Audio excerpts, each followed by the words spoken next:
Listen carefully, my child, to the Master's instructions. And incline the ear of your heart. Receive willingly and carry out effectively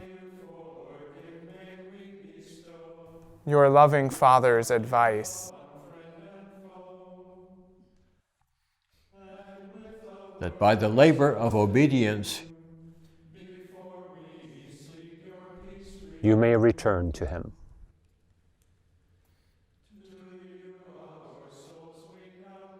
One of my jobs when I first entered the community was to be the porter, which meant that I was the brother who basically got to greet all the guests, and being a Southern boy, greeting and hospitality is something I just do naturally.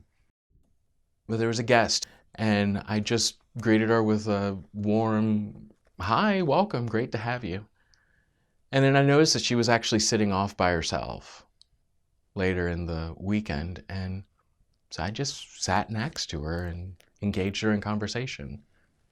And she wrote me a note later on that said, "For the first time, I felt like someone actually saw me, that someone actually listened to me."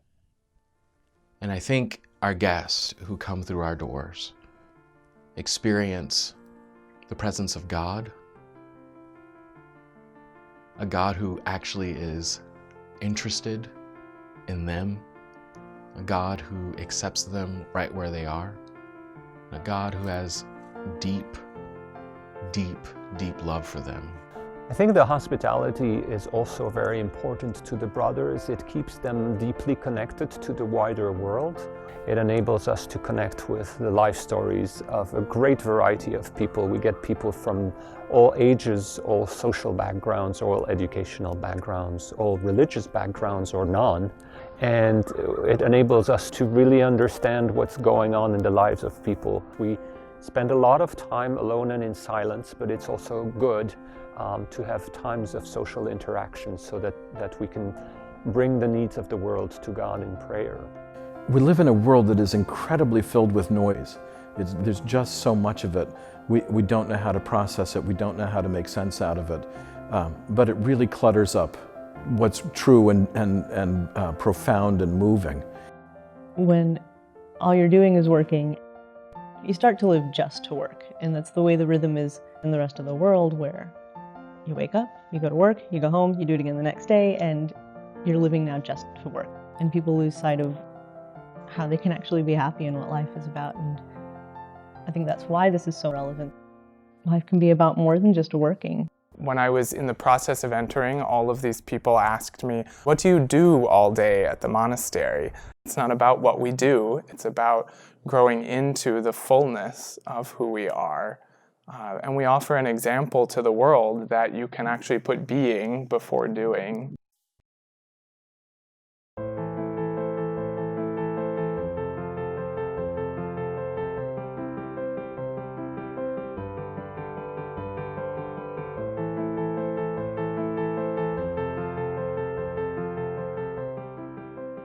Monasteries are primarily communal, and one of the ways we sink in with each other, not only through meetings, but through our prayer together and through our chanting, it brings the whole person into prayer.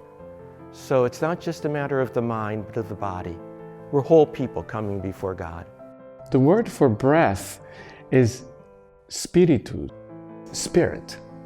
And I think that when we breathe and we chant, it's like we are allowing spirit to be in us and using that spirit to make sound, to make beauty, to make music.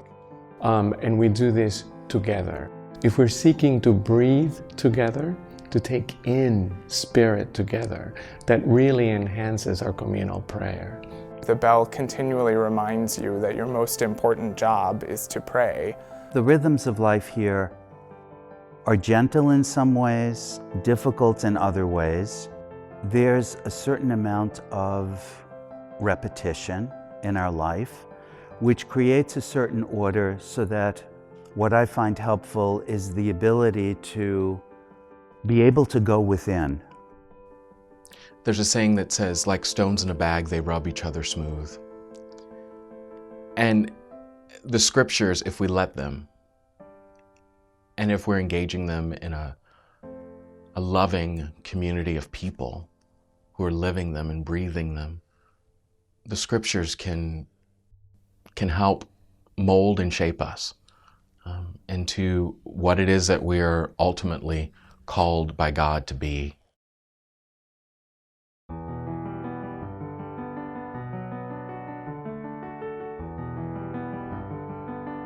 A man was once asked, "What have you gained with all of this constant prayer?" And he replied, "Nothing. But this is what I've lost: anger, fear, resentment, depression, anxiety." Life is becoming more individualistic, more materialistic, consumerism everywhere.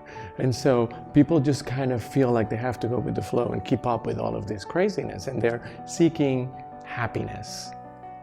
And I think that's what people come, they stop. Sometimes people come here and they sleep a lot. And they may not come to all the services, and that's okay. But they just come to breathe.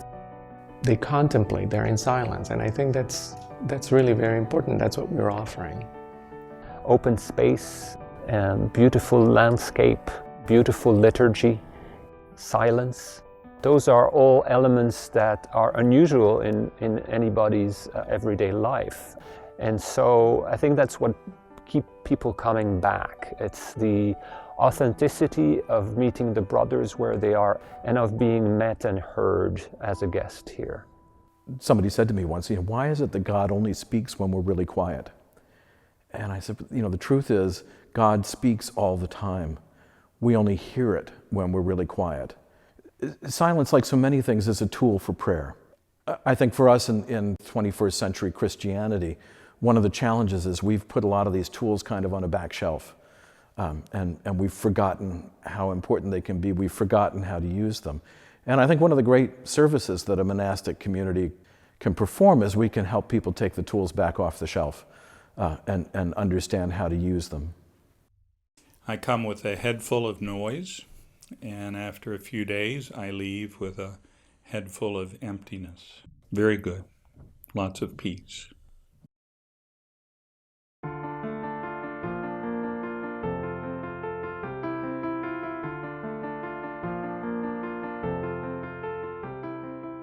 It's a pattern of deferred maintenance quite often.